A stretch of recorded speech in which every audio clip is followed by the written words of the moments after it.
Good morning, Village. Happy Mother's Day to all of our mothers and grandmothers. As it's already been said so well, this is a mixed day for some. I remember my grandmother, my dad's mom, had 15. I think I've said before, people always say Roman Catholic, and I say no, Northeast Arkansas. One of 15, or my dad was the 11th of 15, but my Mother's Day were always difficult for her because she celebrated all of her children, and of course, having 15 over the course of her long life, she laid to rest 5, always speaking of how terribly unnatural that was, that she would have done that. So in many ways, this can be a mixed bag. I'm going to tell some stories today because I thought maybe it would be appropriate. I tell the story, a bit of the story of my mom today, not from a narcissistic position that my mom is the best mom that ever were, no matter how romantically we all would probably say that, or many of us would say that, or because her story is in any way exceptional. It's the exact opposite of that. I tell the story today because as exceptional as I think she is, her story is not exceptional. She was a 16-year-old girl that married a 19-year-old boy. They fell in love at 11 and 13. She married him, and by the time she was 18, had my older brother. By the time she was 20, had me. By the time 24, had a third child, and by the time she was 27, she was the PTA president at the little elementary school. She was a different sort of 27-year-old than maybe I'm used to. She was an incredible woman, dropped out of high school because her senior year, she was 2 years married to my dad by her senior year, and neither of them liked all the boys that was flirting with her. So that was her excuse to drop out. When I was graduating high school, she had always lamented since I was a small child that she wished she would have finished school and even gone to college. She was scared to death to take the GED because she didn't think that she could pass it. She was an incredibly strong woman in so many ways, but had so many misgivings about herself. I come from a very rural world. My dad was one of 15. He was the only one of the 15 to even get a high school degree. So wonderful people, intelligent people with little access.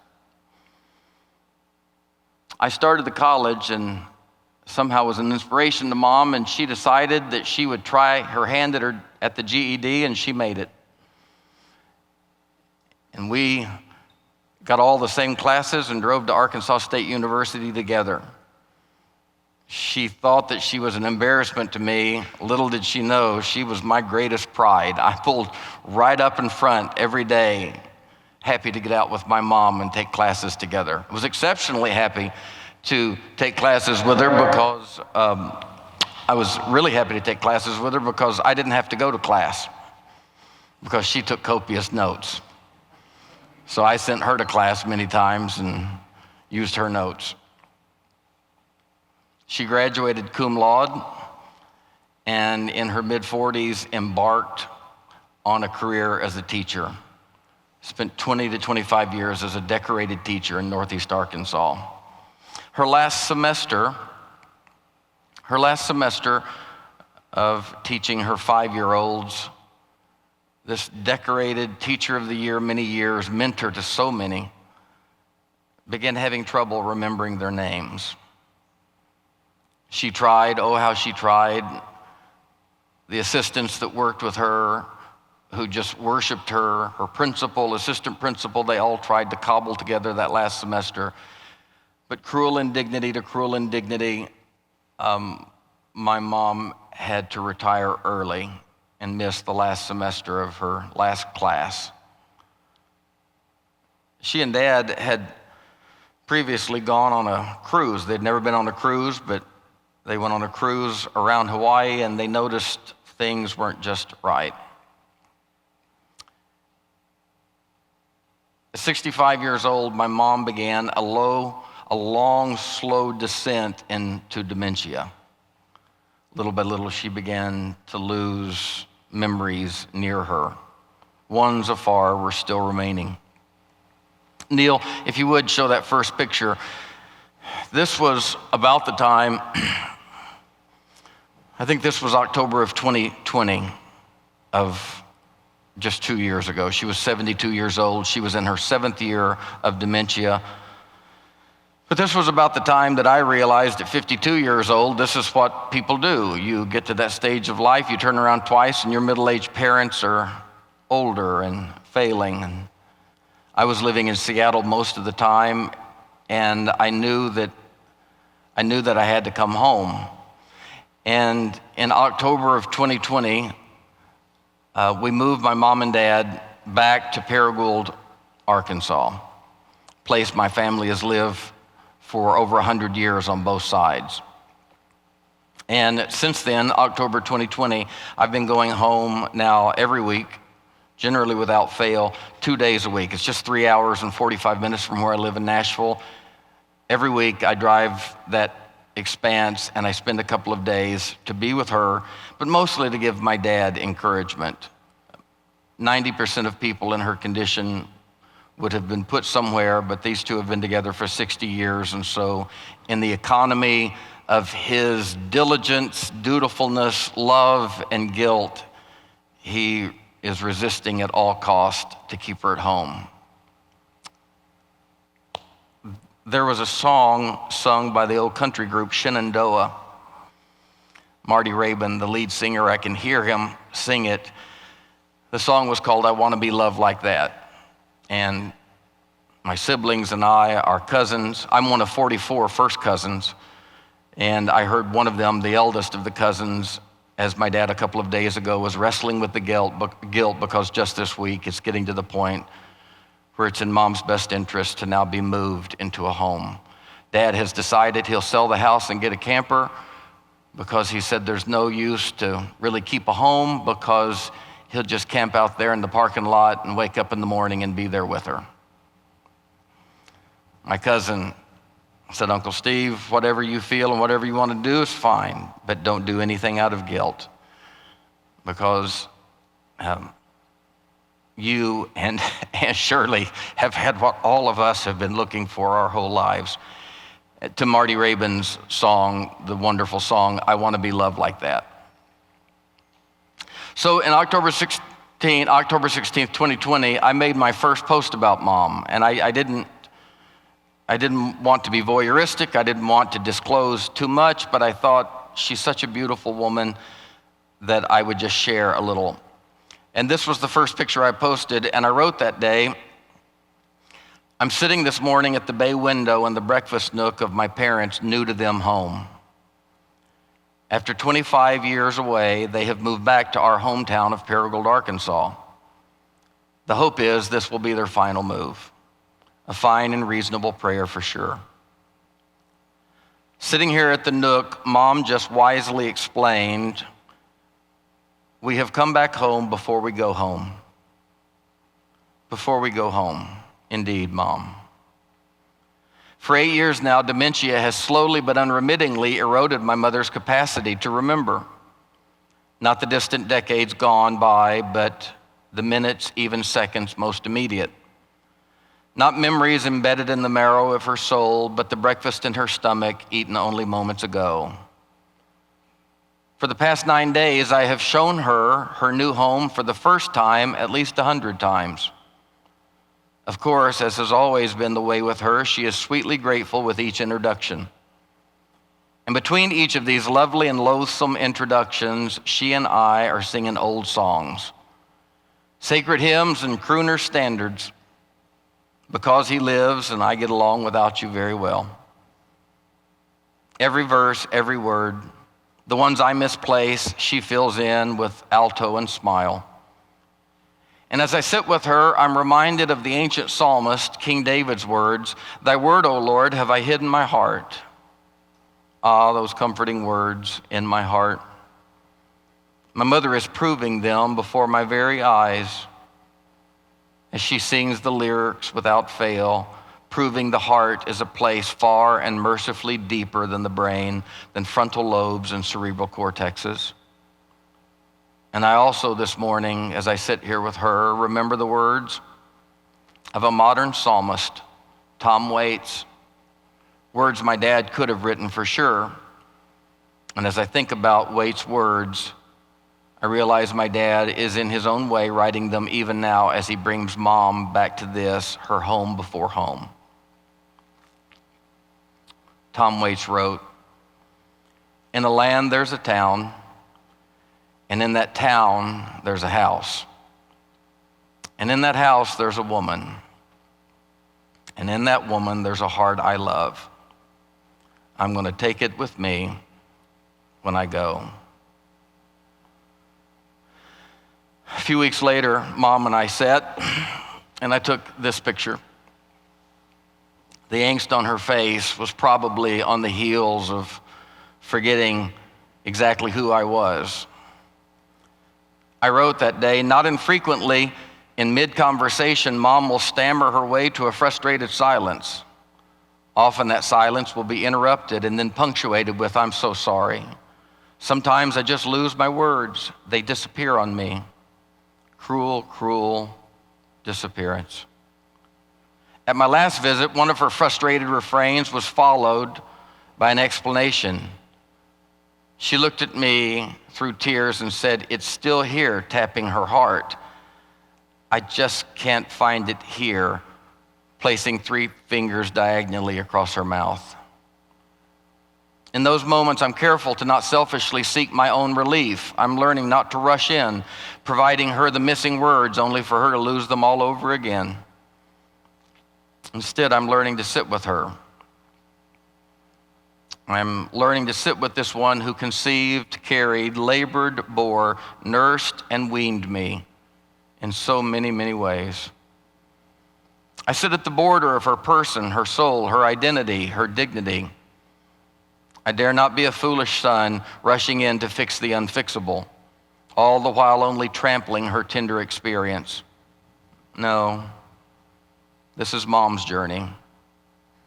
And though 1,000,000 pounds press on her strong shoulders, I, with all my might, if I mustered it, can scarcely relieve her of only a few ounces. But that is okay. Not okay as in fine or easy, but okay as in trust and serenity. Okay because I know ultimately it is not relief she expects from me.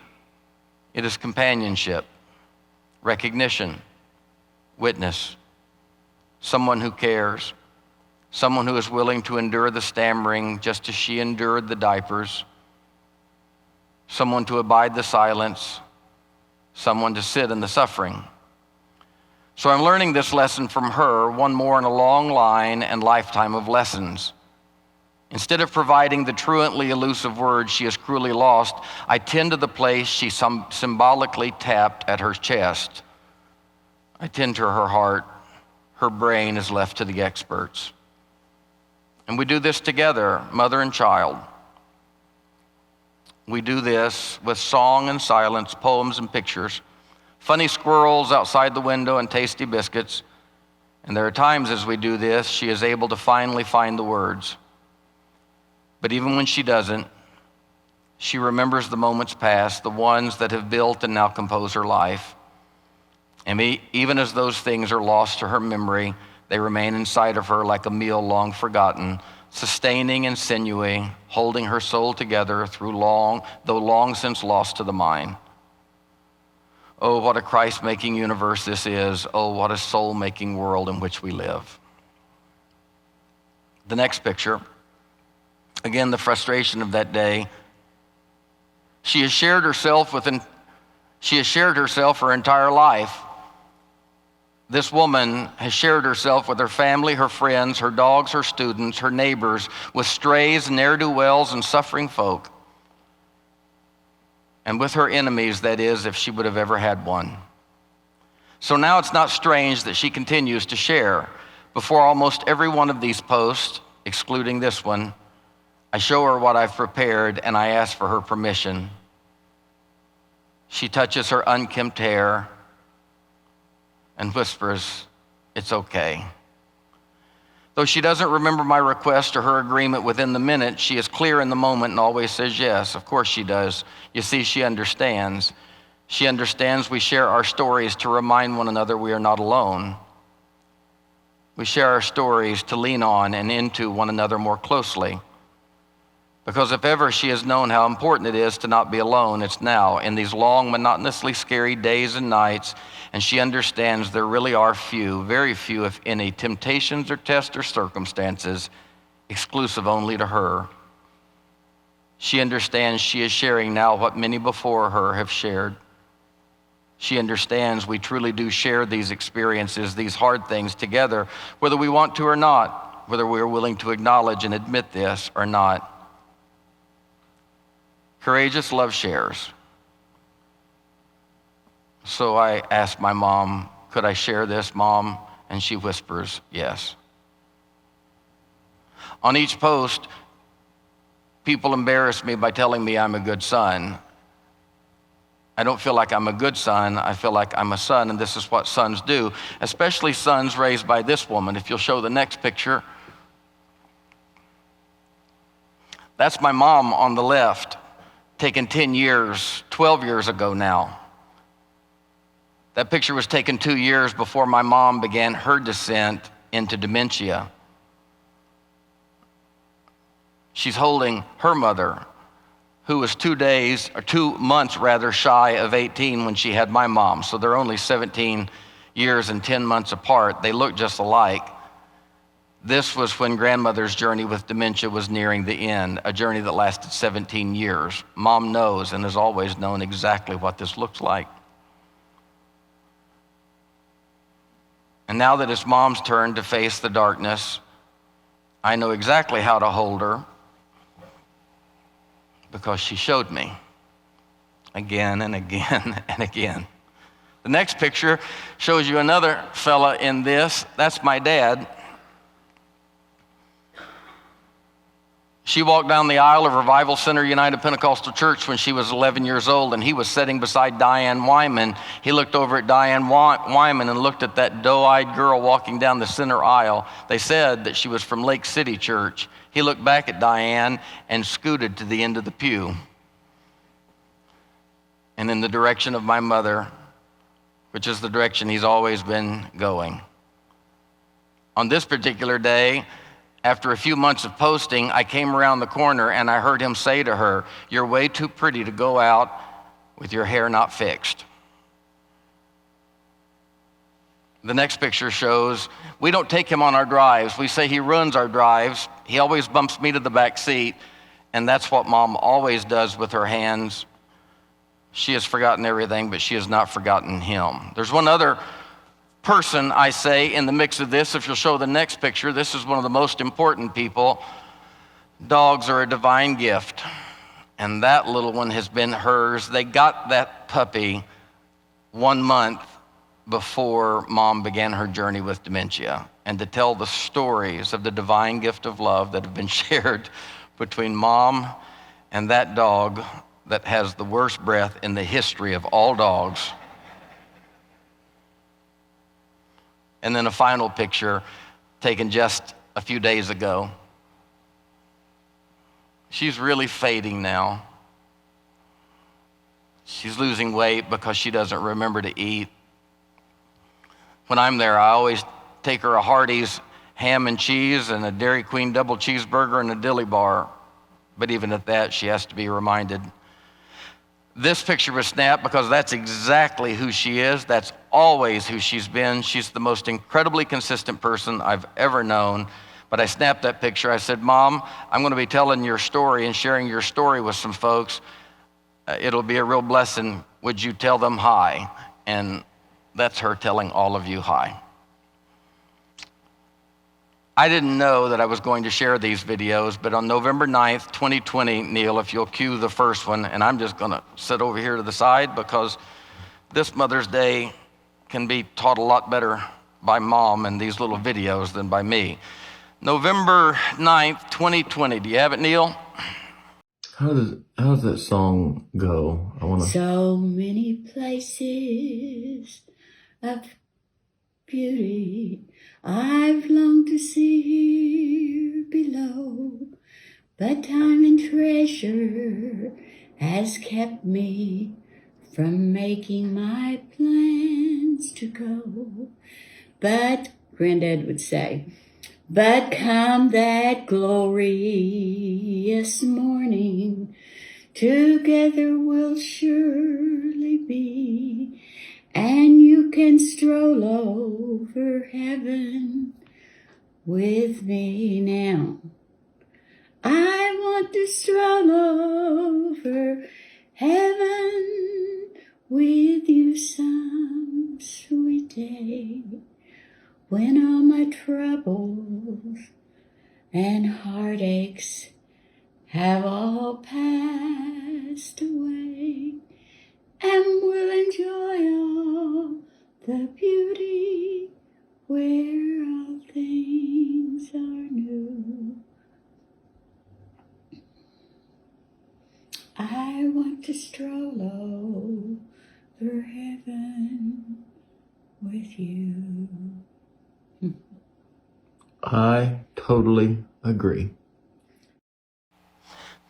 The next video, we were on a drive somewhere between Manila and Leachville, Arkansas, big metropolises over in northeast Arkansas.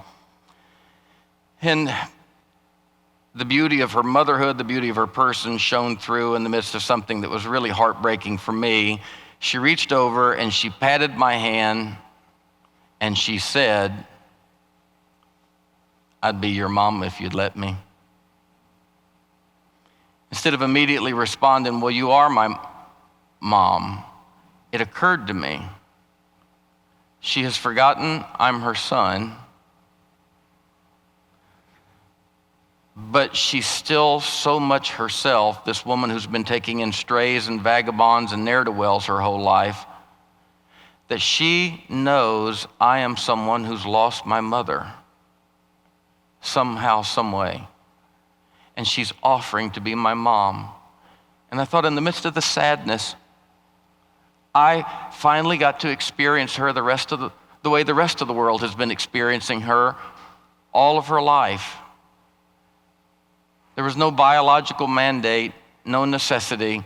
She was just in her goodness offering to be an orphan's mom. As I gathered that about me, I looked at her as we were driving, and you'll see in just a moment. I looked at her and I said, "I'd like that. I could really use one these days." She reached over and patted my hand and said, "I could tell. You got it, buddy." So, this is her mom and dad's favorite song. To search for his sheep, and all through the night, o'er the rocky steep, he searched till he found him. With love bands he bound him, and I was that one lost sheep. I sound like my mother. You do sound like your mother. All right, second verse. There,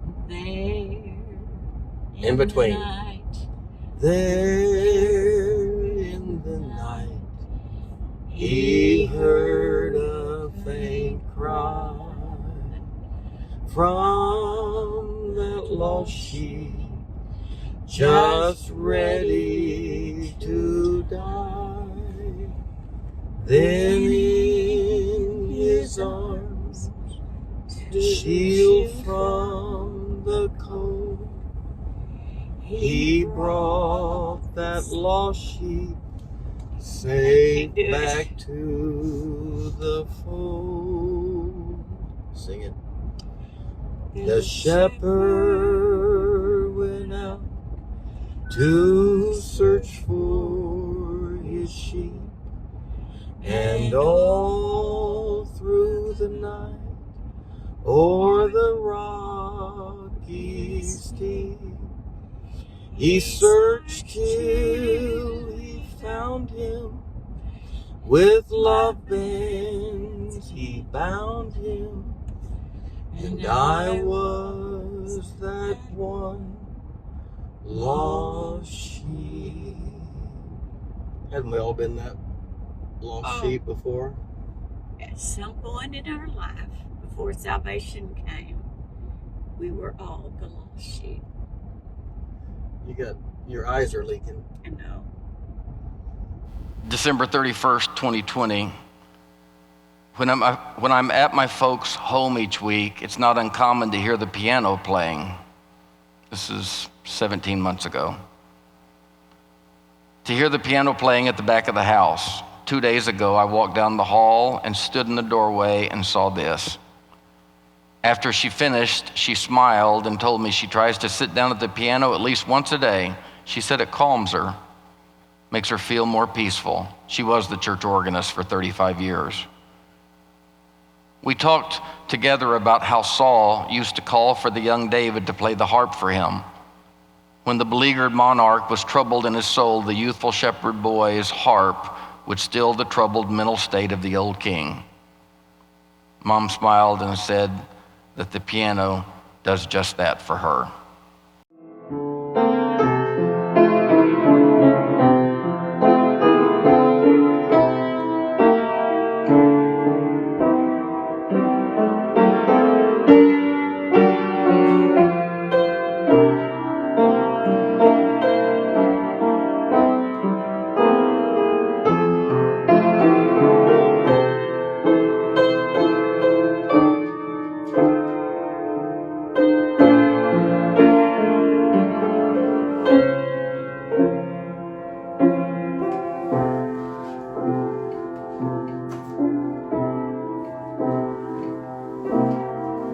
Save for the 90.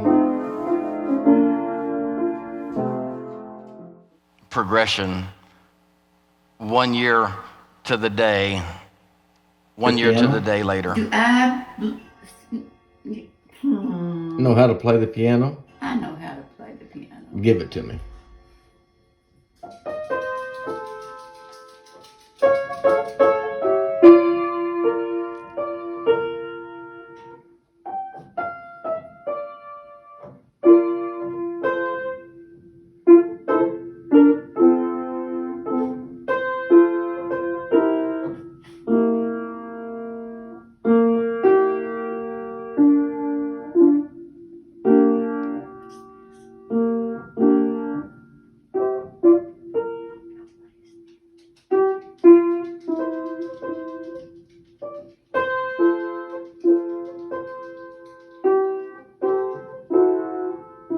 Okay.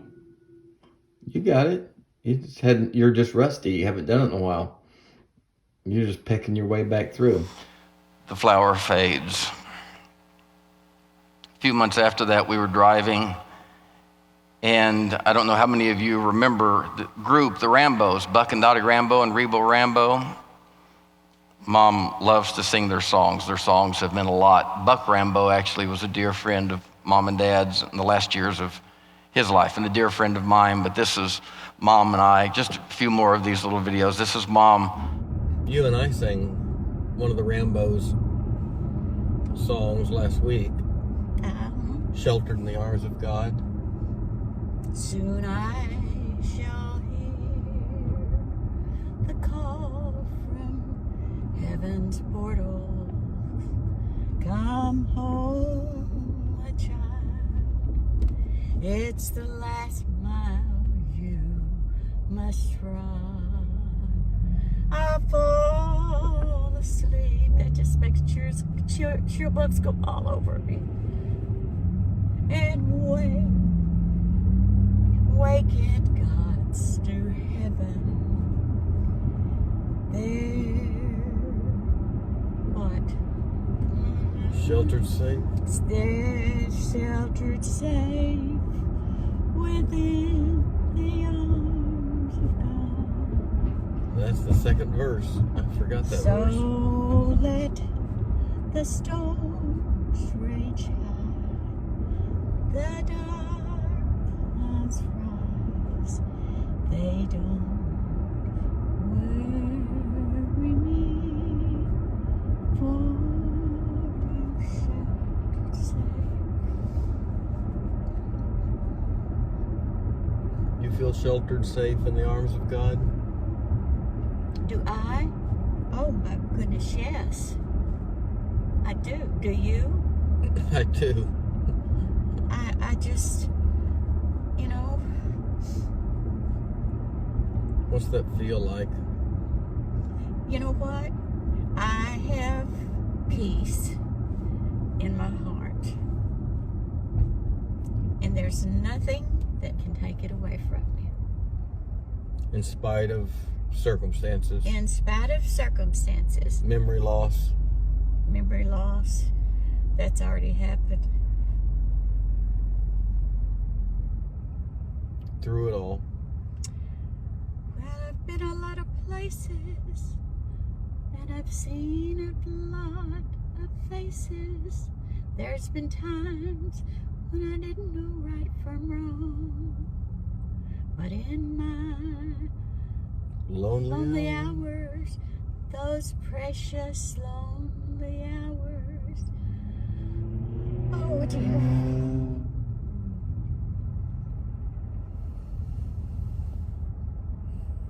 Peace. You don't get that from the outside, do you? No. You can't get that from the outside. That, you just can't get it from the outside. The next little clip proves that Mom was raised Pentecostal. And so kind and tender, they're leading me in paths that I must trod. I fall asleep. Oh goodness, it's all over me. And wake in God's new heaven. Did you hear what she said? She said, "Oh goodness, that gets all over me." Apologies to all you Baptists. I hope it gets all over y'all too, but there's a lot of those moments where she gets the Holy Ghost driving down the road. Just a couple of more. This is the next one is one of my favorite moments in all of this.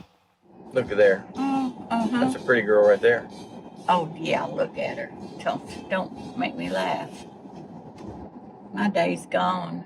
All I can do is make people love me. By being sweet. Yes. You can't wild them with your looks anymore? No. Oh. Well, just look at me.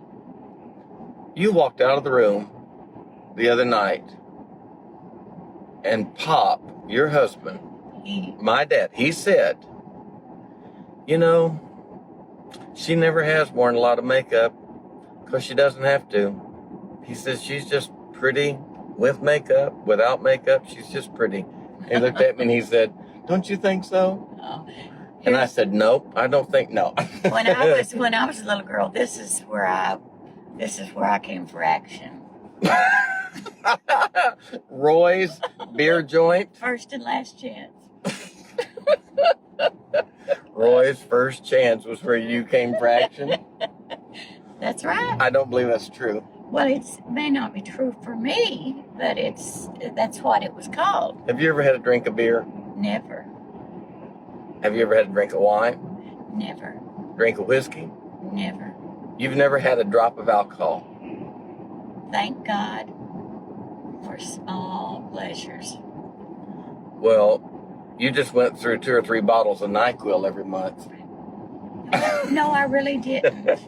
I know. I really didn't. You was like that old boy that didn't drink, but every night he had a little bit of a cold, so he drank half a bottle of NyQuil. Looky there, what's that? Oh wait, is that the station?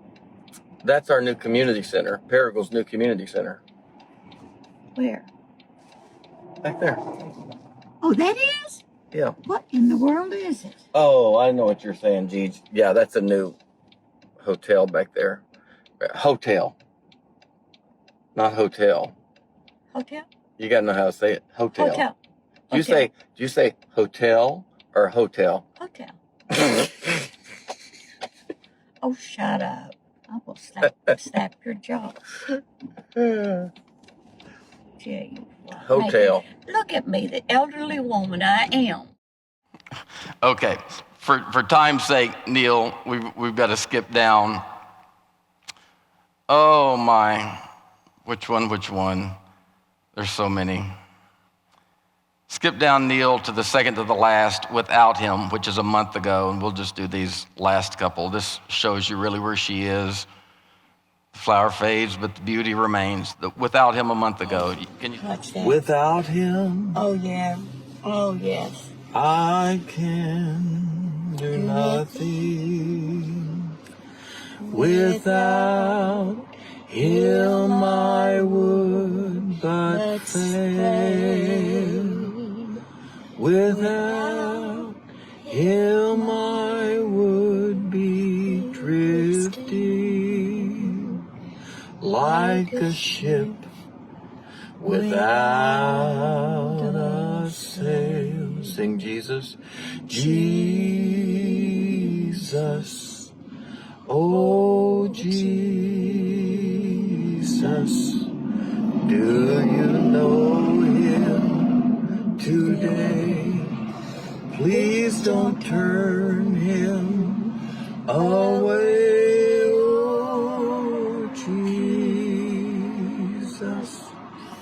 Precious Jesus.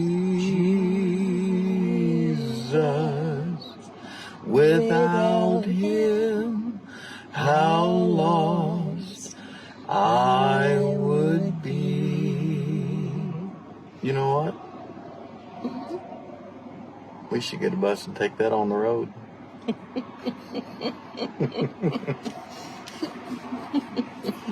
And the last one, she is now spending most of her time in bed. So we've moved from the car to the breakfast nook.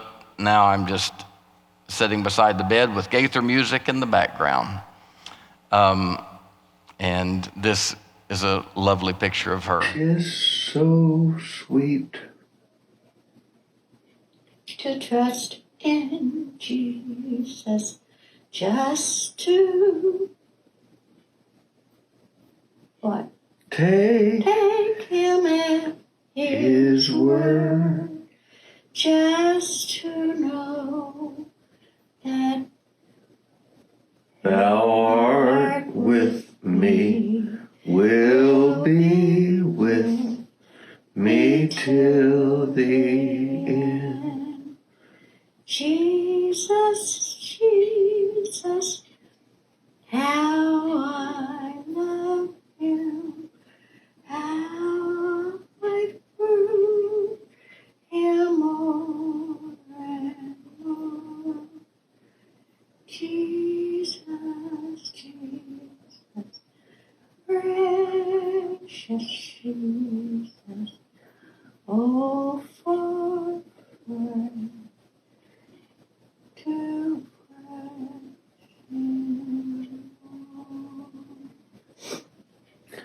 How about this verse?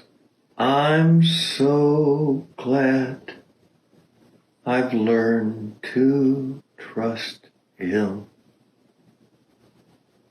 Precious Jesus, Savior, friend.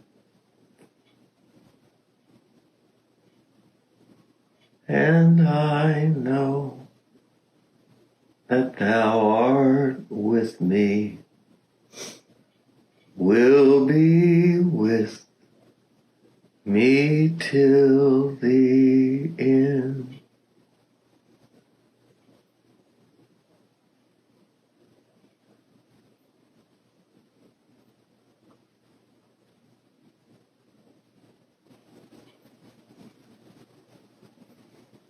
What you thinking?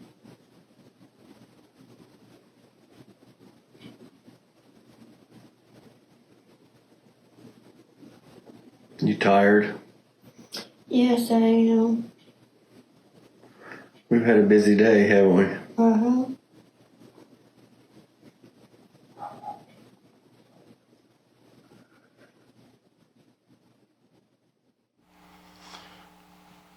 Scarcely could there be a greater honor than to help her find sleep. This one who carried me, bore me, rocked me, encouraged me, taught me, championed me, comforted me, this one to whom I could always come home, she who forever and always held a bed beneath her roof open for me. Happy Mother's Day to Mom. There is little wonder I ended up in the caring arts. There's little wonder I ended up a pastor. There's little wonder that I ended up working on behalf of the marginalized. What she put into me my whole life could result in nothing else. So, to all the mothers and grandmothers, the women, those who biologically bore children, those who mothered other people's children, to the spirit of maternity, to that which Paul called the heart of the church, the mother of us all, to be able to train up children in the way they should go, to be able to invest faith and love in one another. My mother is exceptional and yet not the exception, because I'm looking at people who have done and will do the exact same. So on this Mother's Day, here at the Village, to everybody church, happy Mother's Day.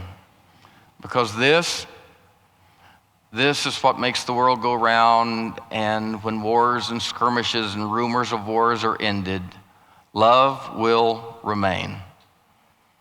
I am thankful for a faith that is passed on through the love and the commitment and the beauty of people just like my mom. So, to all of you, happy, happy, happy Mother's Day. Thank you for letting me share a little bit of Mom with you guys. Amen. I come to the garden alone while the dew is still on the roses, and the voice I hear falling on my ear. I've been here. We were having a sacred moment, and you just took it down.